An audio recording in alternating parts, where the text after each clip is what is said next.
অনেক শিশু বয়স অনুযায়ী কথা বলতে পারে না, যা মা বাবার জন্য দুশ্চিন্তার কারণ হতে পারে। তবে এটি সমাধানযোগ্য। সাধারণত শিশুর দেরিতে কথা বলার বেশ কিছু কারণ রয়েছে, যেমন জেনেটিক কারণ বা পারিবারিক ইতিহাস। পরিবারে যদি কারো এরকম দেরিতে কথা বলার সমস্যা থাকে, তাহলে সে অনুযায়ী বাচ্চারও এই সমস্যা হতে পারে। দ্বিতীয়ত, শ্রবণ সমস্যা বা কানে ইনফেকশন। যদি বাচ্চার কানে কোনো ইনফেকশন হয় এবং বাচ্চা যদি শুনতে প্রবলেম হয়, তাহলে তার কথা বলতেও প্রবলেম হবে।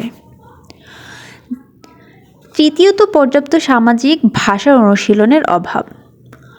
অনেক বাবা মা আছে যারা চাকরিজীবী, সন্তানকে খুব একটা টাইম দিতে পারে না।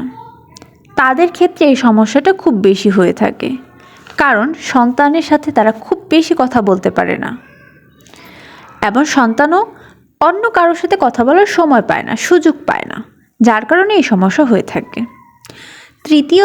চতুর্থত, পুষ্টির ঘাটতি, বিশেষ করে আয়রন, ওমেগা-3 এর অভাব।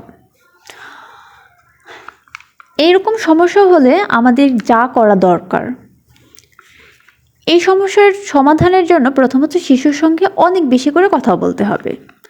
তাকে গান বা কবিতা শোনাতে হবে, গল্পের বই পড়ে শোনাতে হবে এবং তাকে নতুন নতুন শব্দ শেখাতে হবে। সামাজিক মেলামেশার সুযোগ করে দিতে হবে, বন্ধুদের সাথে খেলাধুলার সুযোগ করে দিতে হবে।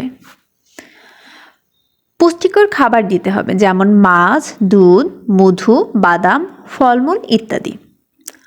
সমাজের বিভিন্ন মানুষের নেতিবাচক কথায় কান দিবেন না, ধৈর্য ধরুন এবং সন্তানের প্রতি যত্নশীল হন।